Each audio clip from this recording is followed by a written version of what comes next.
Nuevamente, hermanos, estamos aquí delante de la presencia del Señor y queremos dar una cariñosa bienvenida a todos los que pueden mirarnos en esta mañana preciosa. Es el Señor quien está aquí con nosotros y le damos la gloria al Señor por esta gran bendición.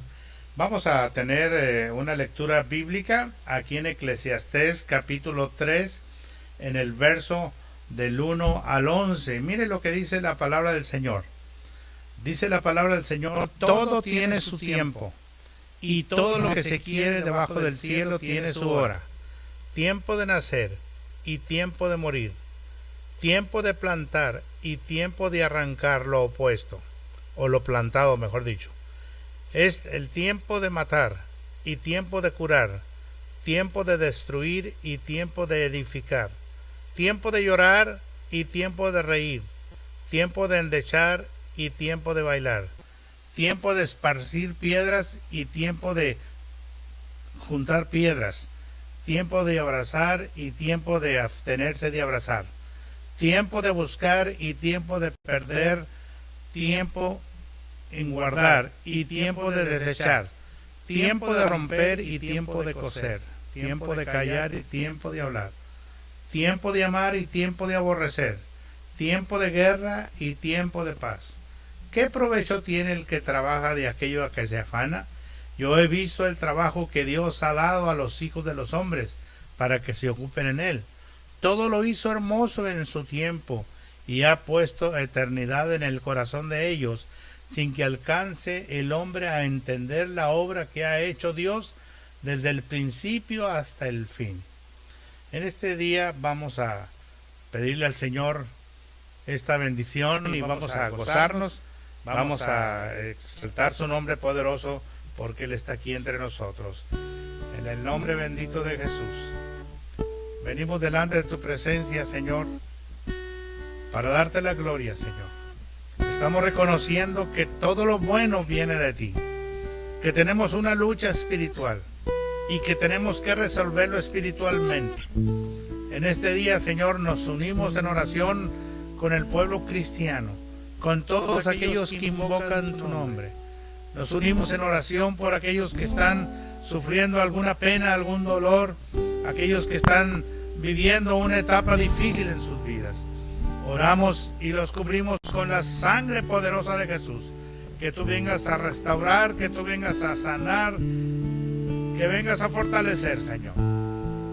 En el nombre poderoso de Jesús, levanta toda carga, toda ansiedad, toda aflicción. Levanta a tu pueblo en el nombre de Jesús, porque hay esperanza en Jesús. Gracias, Señor, nos ponemos en tus manos. Recibe nuestra alabanza y nuestra adoración en el nombre poderoso de Cristo Jesús. Amén. Amén. Gloria al Señor. Pues en este momento, hermanos, vamos a gozarnos con este tiempo de alabanza y de adoración, y vamos a gozarnos y vamos a pedir al Señor que Él se manifieste, y vamos a disfrutar este momento, vamos a gozarnos y vamos a dedicar esta alabanza y esta adoración en el nombre poderoso de Jesús. Reciba y gócese y disfrute en el nombre de Jesús, en el nombre de Jesús, porque Él está aquí entre nosotros. Vamos entonces a alabar al Señor. Amén. Dios les bendiga, mis hermanos. Un saludo a todos nuestros hermanos y amigos, y en esta hora vamos a empezar momentos de alabanza y adoración, pero antes de eso nos gustaría cantar un canto al pastor que está cumpliendo años. Gloria a Dios, y le vamos a cantar con mucho gozo, y todos los hermanos que saben este canto le cantaremos el feliz cumpleaños. Le deseamos mucha felicidad, éxito, prosperidad, mucha salud, mi pastor, en el nombre de Jesucristo. ¿El tono? Feliz, feliz cumpleaños, deseamos para ti, que el Dios omnipotente te quiera bendecir. Feliz, feliz cumpleaños, que Dios te suba, te dé muy larga vida, salud, felicidad. Dios te bendiga, pastor. Gracias, aleluya.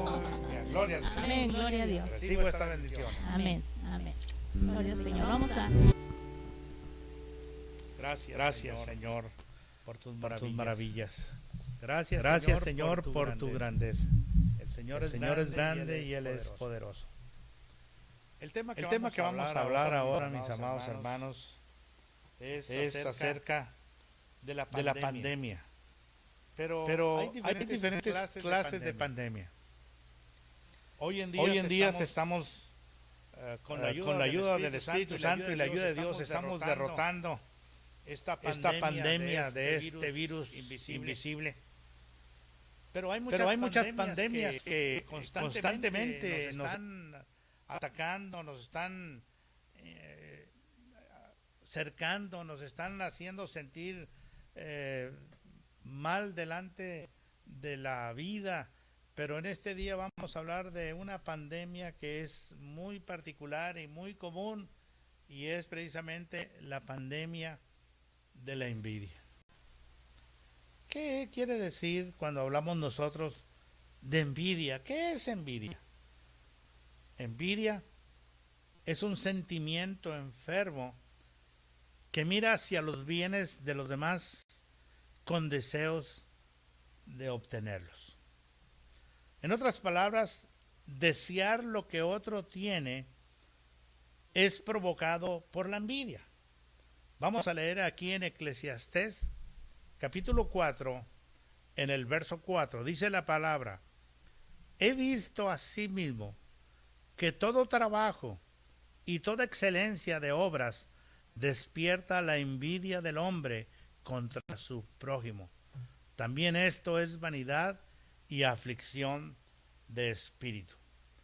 Esto es lo que viene a contrarrestar la felicidad en el ser humano, en el hombre, el deseo por el bienestar ajeno, el deseo enfermizo de obtener lo bueno que otro posee. En otras palabras, tenemos que ser sinceros, hermanos, tenemos que ser francos, tenemos que reconocer aquellas cosas que son de valor. A todos nos atraen las cosas, a todos nos atraen los carros antiguos, nos atraen los carros modernos, nos atraen alguna prenda de vestir de un corte fino. A todos nos atraen ciertas cosas en particular, y eso no es malo si lo puedes obtener, pero libremente de ansiedad o de carga o de temor. Pero sería terrible que, aparte de que tú tengas ese deseo enfermizo de obtener lo que posee otra persona, tenemos que recordar y reconocer que a veces nosotros hemos deseado el mal para otras personas. Sería muy terrible, hermanos, que nosotros deseáramos el dolor de los demás. Que nunca, hermanos, deseemos que a alguien le vaya mal. Que nunca deseemos que la pobreza de otros nos dé a nosotros alegría. Que nunca deseemos las enfermedades de la gente, que no estemos contentos con los que sufren, que no estemos contentos con aquellos que están pasando una pena, una miseria. Y vemos que en este mundo estamos rodeados de todo esto. Por eso el Señor Jesús, cuando oró, dice la Biblia que en varios momentos el Señor lloró. Él lloró porque su amigo Lázaro había muerto. Él lloró porque veía al pueblo de Dios como ovejas que no tienen pastor. El Señor le dolió en su corazón que el hombre no hubiera entendido el propósito para lo que él había venido. Pero es muy triste y muy terrible pensar que hay personas que desearían el mal de otros. Y no importa cómo lo hicieran o en qué forma, con tal de obtener lo que sus deseos enfermizos quieren tener, y no importa lo que tengan que hacer. Esto es un peligro muy grande para la vida del espíritu y del alma. Esto viene a contraer a través de esta envidia, los celos, el enojo de las personas. Esto se puede ver, se puede manifestar, se puede ver de un momento cómo las personas reaccionan cuando no logran obtener lo que ellos desean, cuando ven algo de otras personas y ellos lo hacen de una manera molestos, no tienen felicidad, no se gozan con ver a una persona feliz. Ellos les da cierto recelo ver que otros son felices. Es por eso que la envidia es un sentimiento enfermo, porque mira a los bienes de los demás con el deseo de obtenerlos. La envidia puede manifestarse de diferentes maneras y en diferentes situaciones. Por ejemplo, la envidia se puede manifestar en las naciones. ¿Cuántas naciones no tienen celos unas de otros? Muchos se expresan de los Estados Unidos como una nación, ¿verdad? Y empezamos muchas veces a criticarla. Mucha gente no quiere a los Estados Unidos y aquí está viviendo y aquí está recibiendo.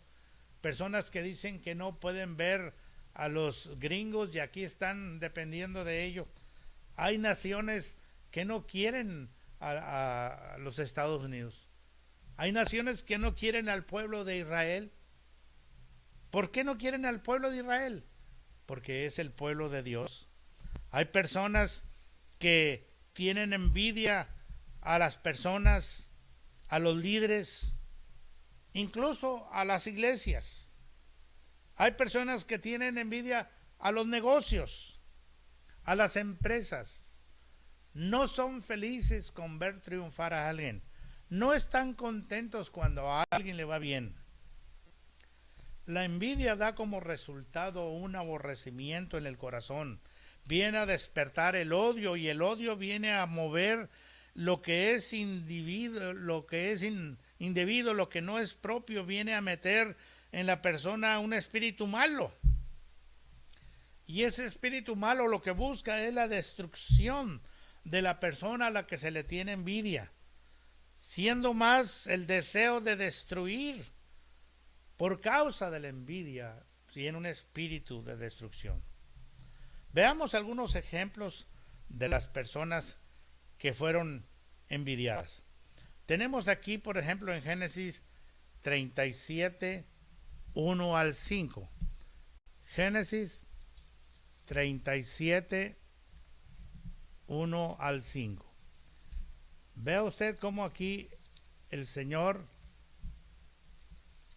nos da esta experiencia.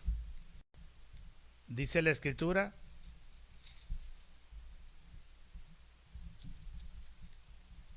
habitó Jacob en tierra donde había morado su padre, en la tierra de Canaán.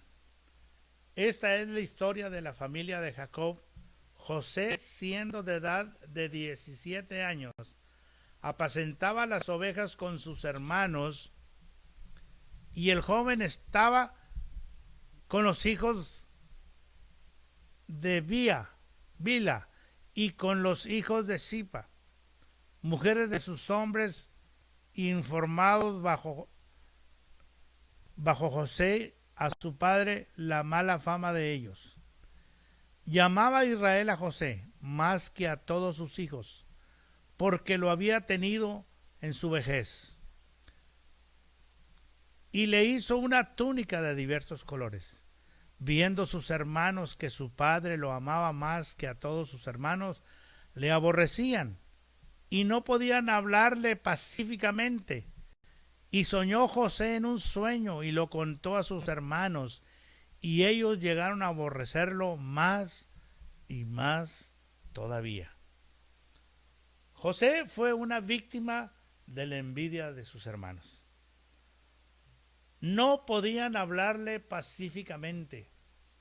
Es muy lamentable que a veces nosotros no podemos tener una buena relación con nuestra familia. A veces tenemos que ser agresivos, a veces somos groseros, a veces somos indiferentes, a veces lastimamos con nuestras palabras, a veces herimos. No podemos hablar de una manera apropiada, siempre es una manera de provocar. Dice la Biblia aquí en Génesis que no podían hablarle pacíficamente. Quiere decir que cuando hablaban con José, con este joven más pequeño, eran agresivos sus hermanos. ¿Qué es lo que vino a provocar en ellos este celo, esta envidia? La superioridad de José hizo que ellos lo aborrecieran más y más. Porque su padre lo amaba porque era el más pequeño. Porque le mandó a hacer una túnica de colores que le distinguía como un niño sabio, como un niño de Dios. Y lo que estaban haciendo ellos, lo que estaban provocando, es que su celo se estaba llenando de ira y de envidia. Venía a ser algo tan superior que en un momento lo que ellos deseaban era matarlo. Perdón. Aquí en el verso 18-20 dice la escritura: cuando ellos lo vieron de lejos, antes que llegara cerca de ellos, conspiraron contra él para matarle. Y dijeron el uno al otro: he aquí viene el soñador. Ahora pues venid y matémosle, y echémosle en una cisterna, y diremos: alguna mala bestia lo devoró, y veremos qué será de sus sueños. Cuando la familia, cuando los hermanos, cuando una persona, por ese celo que les ciega y se le mete un espíritu inmundo, un espíritu maldito de matar, la Biblia dice que los asesinos no heredarán el reino de los cielos. Viene a ahogar, viene a tapar la mentalidad, el conocimiento, el entendimiento de una persona que está cegada de celos, de envidia. Y lo que vinieron a provocar, querían matar a su hermano. Y lo que vinieron a hacer finalmente, lo vendieron a los ismaelitas. Dice en el verso 28, y cuando pasaban los medianitas mercaderes, sacaron ellos a José de la cisterna y le trajeron arriba y le vendieron a los ismaelitas por 20 piezas de plata y llevaron a José a Egipto. ¿Qué fue lo que provocaron? Traicionaron, vendieron a su hermano por una paga miserable, por una paga que no valía la pena. Imagínese la reacción del padre cuando le iban a llevar las noticias de que su hijo amado, su hijo el soñador, iba a padecer esta terrible muerte, que ellos iban a informarle que un animal había devorado a José. Pero ¿saben ustedes que aunque José fue víctima de la envidia de sus hermanos, José era un niño noble, un niño de Dios, un niño que tenía a Dios en su corazón? Sin embargo, a pesar de que sus hermanos lo odiaban, lo menospreciaban, se burlaban de él, José no pagó mal por mal. Él no se agarró venganza, odio, rencor. Más bien, lo que sucedió es que sus hermanos pensaron que José había muerto, pero nunca se dieron cuenta que la vida da vueltas. La Biblia dice que lo que el hombre sembrare, eso también segará, sea bueno, sea malo. Si leemos aquí en Génesis 50, en el verso 18 al 20, Génesis 50, dice la palabra del Señor, 18 al 20, dice: vinieron también sus hermanos y se postraron delante de él y dijeron: henos aquí por siervos tuyos. Y le respondió José: no temáis, ¿acaso estoy yo en lugar de Dios? Vosotros pensasteis mal contra mí, mas Dios lo cambió a bien para hacer lo que vemos hoy, para mantener su vida a muchos del pueblo. Fíjense que esa maldad que le hicieron a José, esa maldición que le hicieron a su hermano, finalmente se vino a convertir en una salvación, en una protección. Se estaba muriendo de hambre. En todo el mundo había una gran hambruna. Pero los principios de Dios, los llamados de Dios, los pensamientos de Dios son diferentes a nuestros pensamientos. Pensaron que le hicieron un mal y lo llevaron a Egipto y llegó a ser el segundo del rey de Egipto. Y sus hermanos tuvieron un encuentro con él y pensaron que su hermano se iba a vengar. Sin embargo, él era un hombre de Dios. Y lo que vino a ocasionar aquello terrible que pudiera considerarse malo, se convirtió en algo bueno porque él hizo el bien para salvar a su pueblo y a su familia. Indudablemente que esta maldad de la envidia viene a cegar los corazones. Tenemos otro ejemplo de Isaac, que fue víctima de la envidia en Gerar. Si leemos en Génesis 26, vamos a Génesis capítulo 26,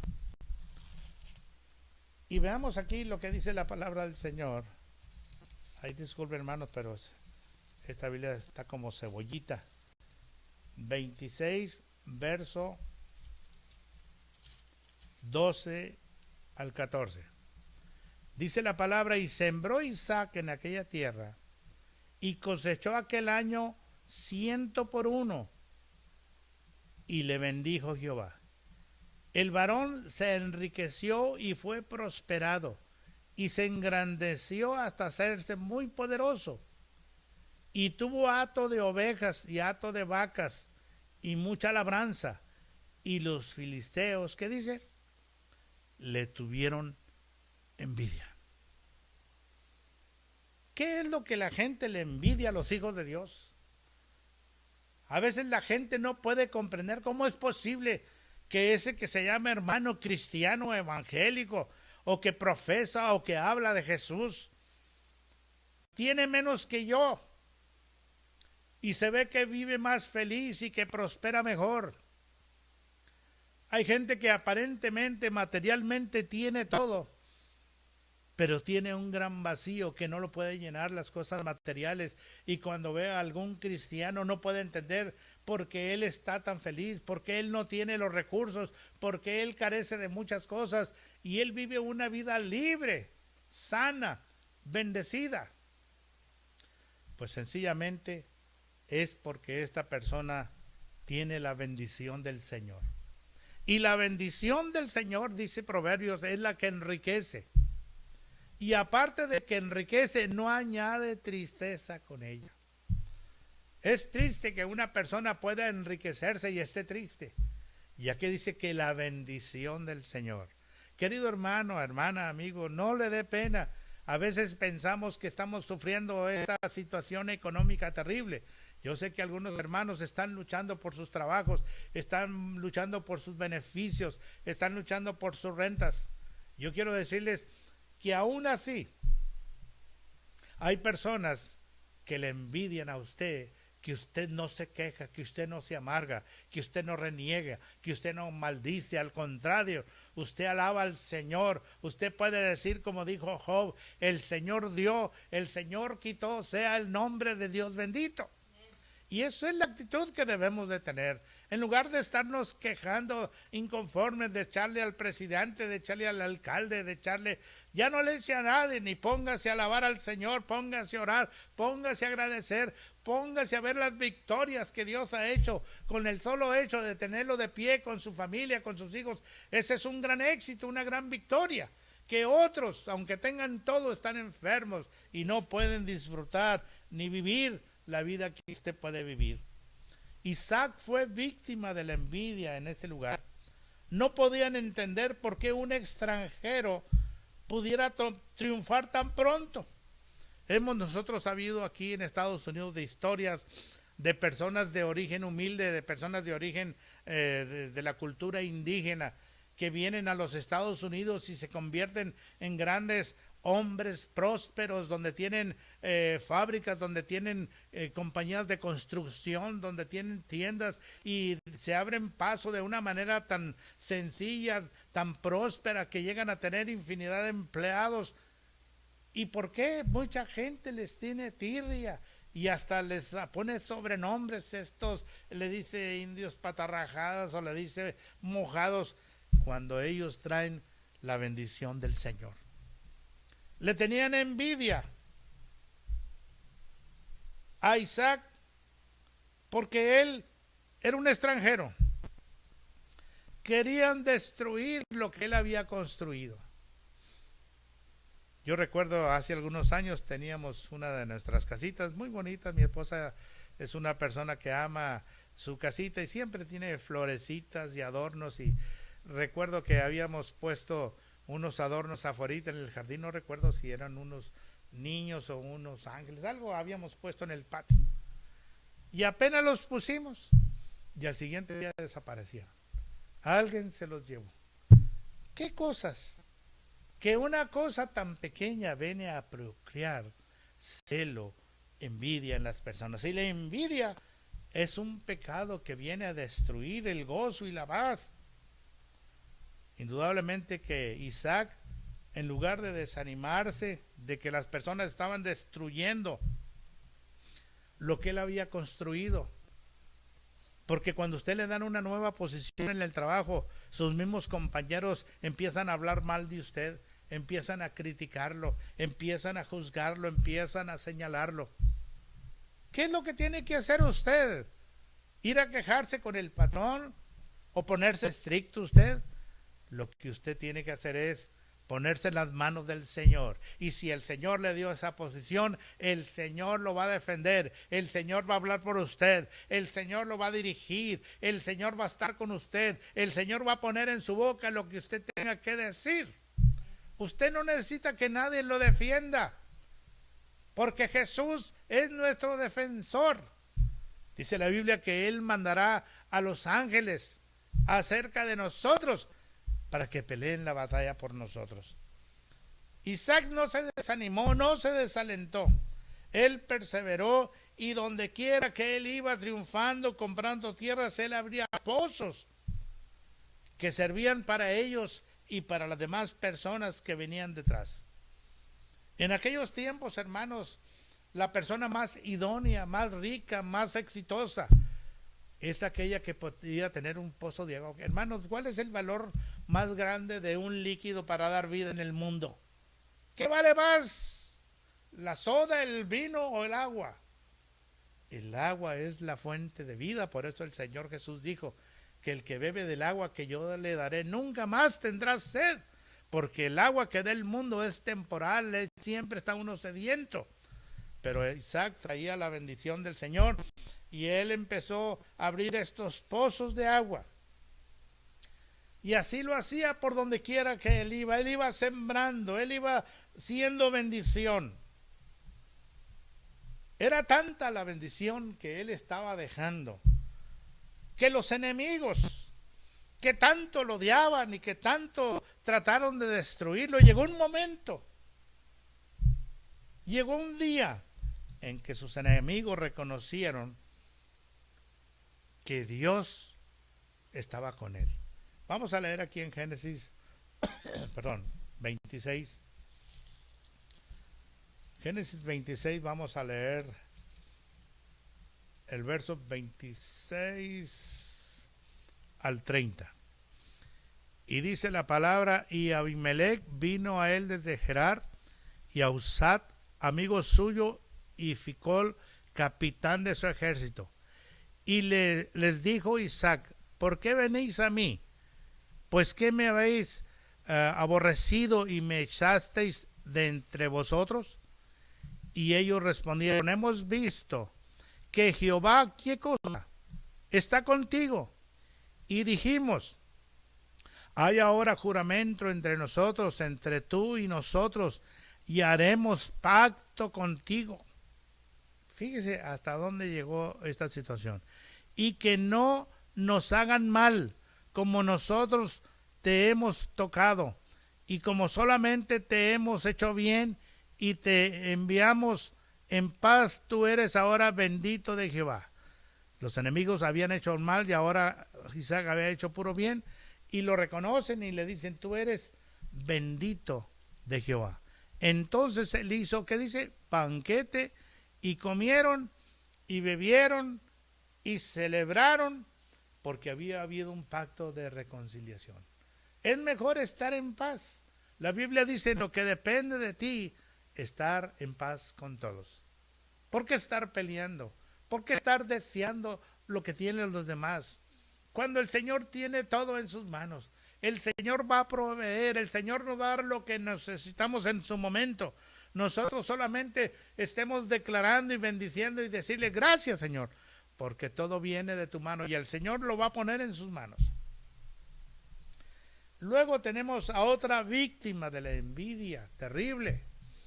Por eso la envidia, hermanos, es terrible. Yo recuerdo hace algunos años, pues ya como unos 30 años yo creo más, estábamos en Chihuahua en el ministerio y nos juntamos un grupo de pastores después de dejar los niños en el colegio, y nos juntamos y fuimos con a una barbería donde me iba a cortar el pelo, y llegó el barbero y ¿quién sigue? Sigo yo, me sentó ahí. Entonces empezó a cortarme el pelo y yo empecé a hablarle de Dios. Y a medida que yo le hablaba de Dios, sentía que el peluquero como que daba el tijerazo más fuerte, como que estaba más brusco, como que me jaloneaba los pelos, ¿verdad? Y yo le seguía hablando de Dios, hasta que el hombre se cansó y me dijo, ¿cuál Dios? ¿Cuál Dios? ¿Cuál Dios? Y empezó, hermanos, a cortarme los cabellos como le dio su gana. Fíjense, en ese momento, por estar hablando de Dios, hasta me trasquiló. Pero hermanos, cuando uno habla de Dios, ¿qué importa? ¿Qué importa lo que digan? ¿Qué importa lo que piensen de usted? Si miren lo que hicieron con Jesucristo, que fue la otra víctima por causa de la envidia. Vamos a leer ahí en Mateo 27. Mateo capítulo 27. Veamos cómo el Señor, de alguna manera muy especial, nos hace ver las cosas que nosotros a veces no vemos. Mateo capítulo 27, del 1 al 18. Voy a ver si puedo leer rápidamente. Amén. Dice la Escritura: venida la mañana, todos los príncipes y los sacerdotes y los ancianos del pueblo entraron en consejo contra Jesús, para entregarle a muerte. Y le llevaron atado y le entregaron a Poncio Pilato, el gobernador. Entonces Judas, el que le había entregado, viendo que era condenado, devolvió arrepentido las 30 piezas de plata de los principales sacerdotes y los ancianos, diciendo: yo he pecado, entregando sangre inocente. Mas ellos dijeron: ¿qué nos importa a nosotros? Allá tú. Y arrojando las piezas de plata en el terreno del templo, salió y fue, ¿y qué cosa? Se ahorcó. Los principales sacerdotes, tomando las piezas de plata, dijeron: no es lícito echarle en el tesoro de las ofrendas, porque es precio de sangre. Ellos y el campo del alfarero para sepultura de los extranjeros, por lo cual aquel campo se llama hasta el día de hoy el campo de sangre. Así se cumplió lo dicho por el profeta Jeremías cuando dijo: tomaron las 30 piezas de plata, precio del apreciado, según precio, puesto que los hijos de Israel, y les dieron para el campo del alfarero, como me ordenó el Señor.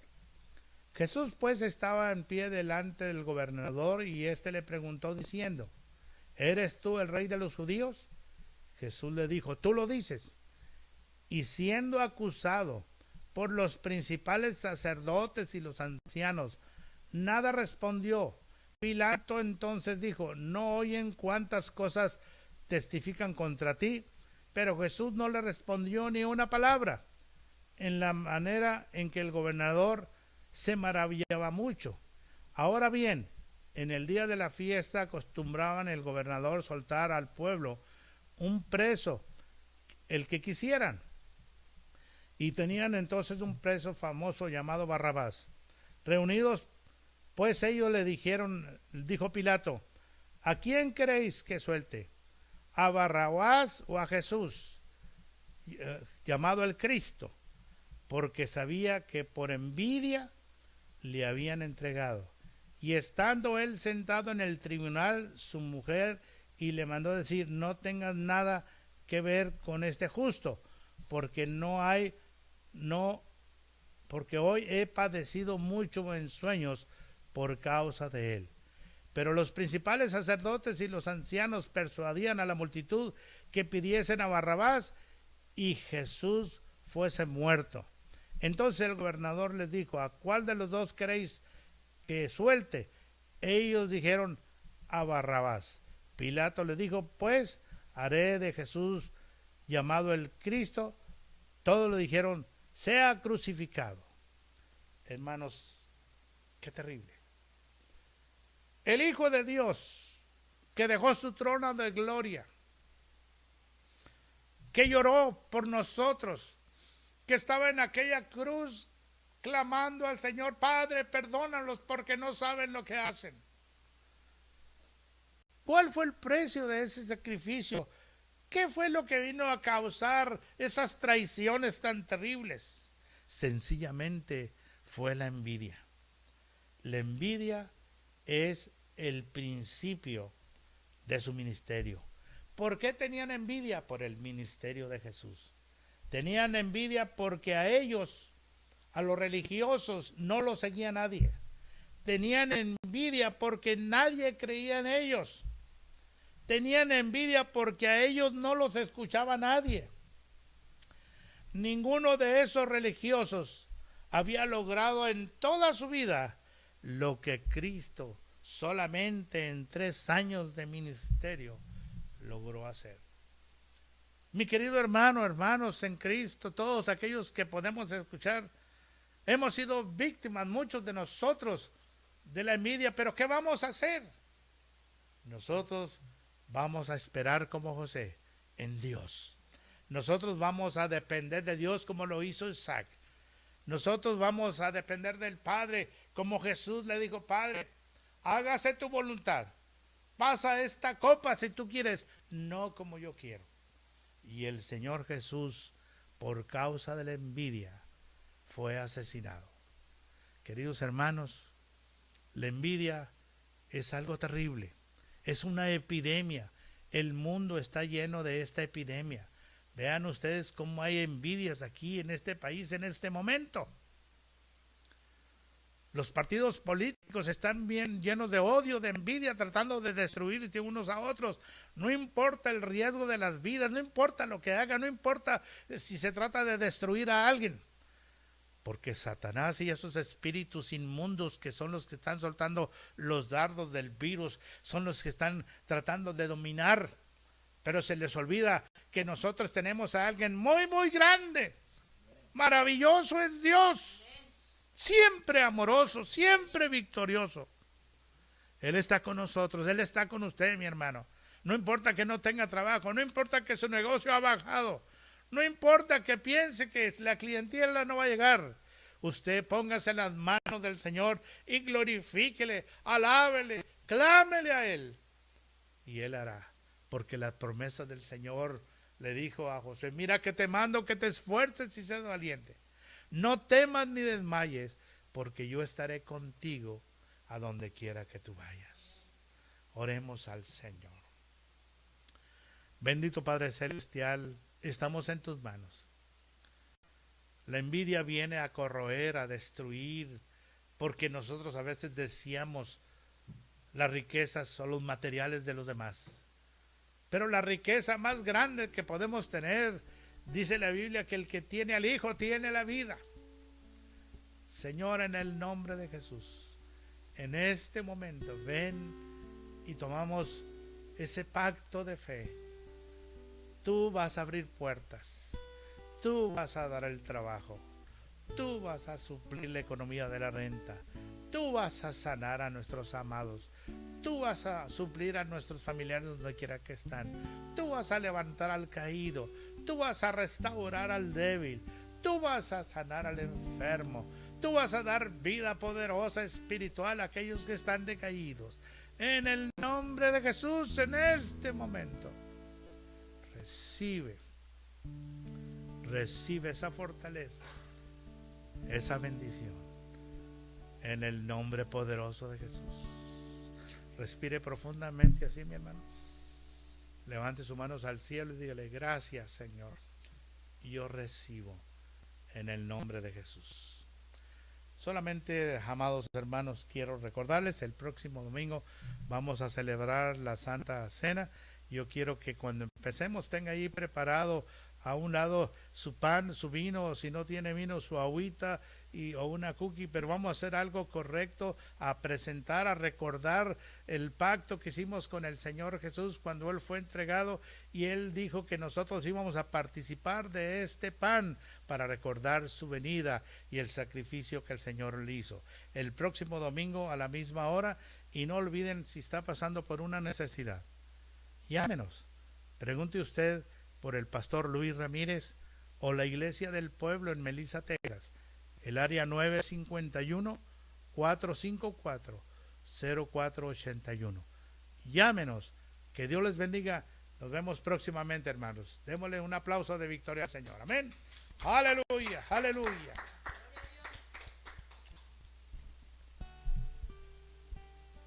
Gracias, Señor. Te alabamos y te bendecimos, porque eres grande y maravilloso, Señor. Hemos recibido de ti esta fortaleza, esta unción. A ti sea la gloria, a ti sea la honra, por Cristo Jesús. Gracias, Señor, gracias. Mil gracias te damos, Señor, en el nombre de Cristo Jesús.